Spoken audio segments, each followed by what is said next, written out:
ઓમ શ્રી ગુરુવે નમઃ. આજની આ સુંદર સવાર મંચસ્થ મહાનુભાવ આજની આ કાર્યક્રમના વિશેષ અતિથિશ્રી આદરણીય ડૉક્ટર કે.પી. બાપુ સર, આપણી સંસ્થાના આપણી કોલેજના કર્મઠ પ્રિન્સિપાલ આદરણીય ડૉક્ટર નાગર સર, ઉપસ્થિત સર્વે આદરણીય વાલીગણ, સર્વે ભૂતપૂર્વ વિદ્યાર્થીનીઓ, સર્વે અધ્યાપક મિત્રો અને અત્યારની વર્તમાન દીકરીઓ, આજની આ સુંદર સભાએ મને ખૂબ આનંદ અને હર્ષની લાગણી થઈ છે, કેમ કે આ સંમેલનનો હેતુ એક સેતુ રચવાનો છે. ફક્ત એવોર્ડ કે સન્માનિત કરીને દીકરીને અમે પ્રેરણા પૂરી પાડી એટલું નહીં, પણ વાલી અને ભૂતપૂર્વ વિદ્યાર્થીઓ સંસ્થા સાથે જોડાઈ અને એક સેતુ બનાવી અને વિવિધ પ્રવૃત્તિઓના સાક્ષી બની વાલીઓ સાથે સતત વાલી અને અધ્યાપક દીકરીઓની સ્ટુડન્ટ્સની પ્રગતિની એને જાણકારી રહે. ભૂતપૂર્વ વિદ્યાર્થી પણ આ સંસ્થા સાથે જોડાયેલી રહે. મને કેવું ગમશે, ઘણા વાલીઓ એવા છે કે ત્રણ પેઢી દીકરીઓ અહીંયા ભણી છે. જેના ફઈબા અહીંયા ભણ્યા હોય, એની બહેનો અહીંયા ભણી હોય અને એની ત્રીજી પેઢી એટલે બીજી નાની બેન પણ અહીંયા ભણી હોય. તો એવી આ સંસ્થા છે. આપ સૌ જાણો છે, મહર્ષિ દયાનંદ સરસ્વતી અને મહાત્મા ગાંધીજીની વિચારધારા વૈદિક પરંપરાને નું સિંચન કરતી આ સંસ્થા. ખુદ પિતાજી બાપુજીને આજે વંદન કરીશ કે એમણે સંસ્થાનું સ્થાપન કર્યું આજથી 80 વર્ષ પહેલાં 36માં, અને એ સંસ્થાનું સિંચન કર્યું આપણા આદરણીય ડૉક્ટર સવિતા દીદીજી. એમને પણ ચેતનાને વંદન કરીશ. અને જે અવિરત આજ દિવસ સુધી એવી રીતે ચાલી રહ્યું છે, જાણે કોઈ અદૃશ્ય ચેતના, અદૃશ્ય એવી શક્તિ આ તપભૂમિને સિંચિત કરતી રહી હોય. અને એમાં આપ જેવા વાલીશ્રીઓ, સુજ્ઞ લોકો કે જે લોકોએ આ સંસ્થાની પસંદગી કરી, આજે આપનો અમૂલ્ય સમય ફાળવી અને દીકરીઓ માટે વધારે અને આવવું જ જોઈએ.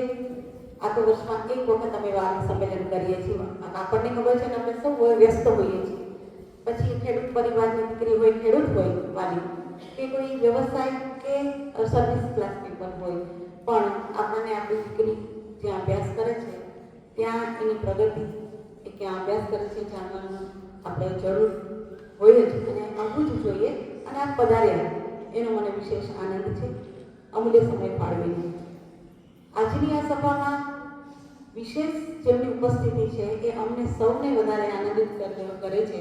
અમારા નાગર સાહેબે જે પસંદગી ઉતારી છે કે દર આ સ્ટેજ આ સંસ્થા હર હંમેશ એવો ખ્યાલ રાખે છે કે આ સંસ્થામાં કોઈ એવા વ્યક્તિત્વ, એવી વિભૂતિને અહીંયા અમે આમંત્રિત કરીએ કે જે સૌ અમારા માટે તો પ્રેરણારૂપ હોય જ, પણ આપ સૌ માટે પણ પ્રેરણારૂપ હોય એવું એક વ્યક્તિત્વ, એટલે ડૉક્ટર કે.પી. બાપુ સાહેબ.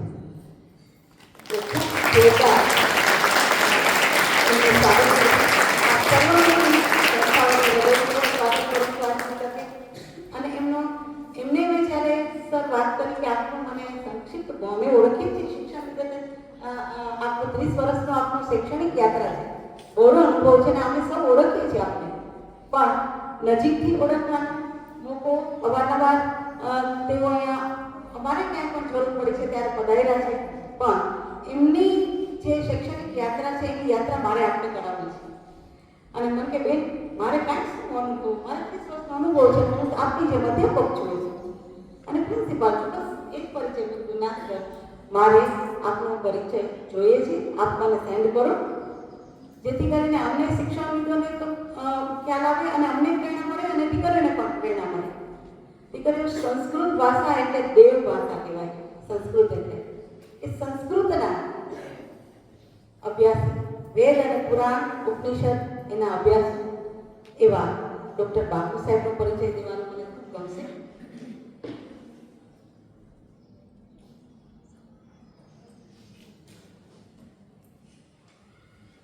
સર અત્યારે પ્રિન્સિપાલ તરીકે ગવર્મેન્ટ આર્ટ્સ કોલેજ રાણાવાવમાં પોતાનું કાર્યરત છે. પોતે શૈક્ષણિક અનુભવ મેં તમને કહ્યું એમ 30 વર્ષનો એમનો છે, લાંબી યાત્રા છે.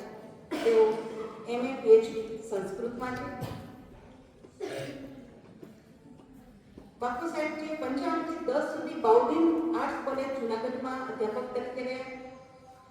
આસિસ્ટન્ટ પ્રોફેસર તરીકે 2010 થી 12 સુધી ગવર્મેન્ટ આર્ટ્સ કોલેજ ડાંગમાં તેઓ કાર્યરત રહ્યા. ત્યારબાદ 12 થી 2020 સુધી ગવર્મેન્ટ આર્ટ્સ કોલેજ રાણાવાવમાં પ્રિન્સિપાલ તરીકે રહ્યા. ફરી પાછા ત્યાં જ કાર્યરત એક એસોસિએટ પ્રોફેસર તરીકે રહ્યા. ફરી એમના ટીચિંગ એક્સપિરિયન્સની વાત કરીએ તો એમને 29 વર્ષનો યુજી લેવલનો અને 11 વર્ષનો એમને પીજીમાં ટીચિંગ એક્સપિરિયન્સ છે. અને ફરી 2024માં અત્યારે તેઓ આર્ટ્સ કોલેજ રાણાવાવમાં પ્રિન્સિપાલ તરીકે બિરાજમાન છે. તેમની વિશેષ વાત કરું તો જુદી જુદી ગવર્મેન્ટ બોડી છે, એકેડેમિક બોડી, એની અંદર આજીવન સભ્ય પદે પણ તેઓ બિરાજમાન છે. એમાં ઓલ ઇન્ડિયા અધ્યાપક પરિષદ અને સૌરાષ્ટ્ર વિસ્તાર અધ્યાપક મંડળના તેઓ આજીવન સભ્ય છે.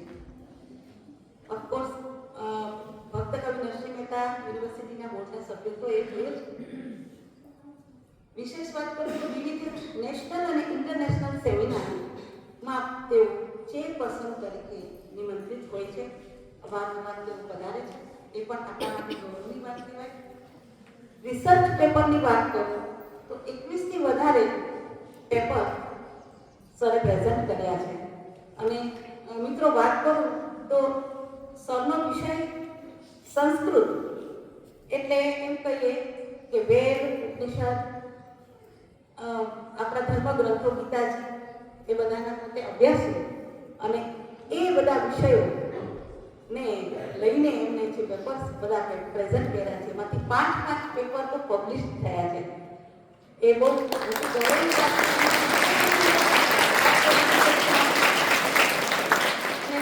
પબ્લિશ થયા છે પેપરો. તો એમાં ઉપનિષદોમાં ભક્તિત્વ, દંડી સ્વામી સદાનંદ સરસ્વતી, ઉપરાંત વૈદિક વાગ્મયને પર્યાવરણ રક્ષા કા વિચાર, કાશી અને ઉજ્જૈનના મહર્ષિ પાણીની એના સંસ્કૃત એવં વૈદિક વિશ્વવિદ્યાલય દ્વારા પબ્લિશ પેપર. એટલે સરની જે શૈક્ષણિક યાત્રા આજ સુધી સતત ચાલુ છે. અને એમ કહેવાય ને કે દેવવાણી સંસ્કૃતના એ પોતે અધ્યાપક અને એટલા અભ્યાસી ટીચર કોઈ દિવસ ટીચર નથી રહેતા, એ આજીવન વિદ્યાર્થી હોય છે.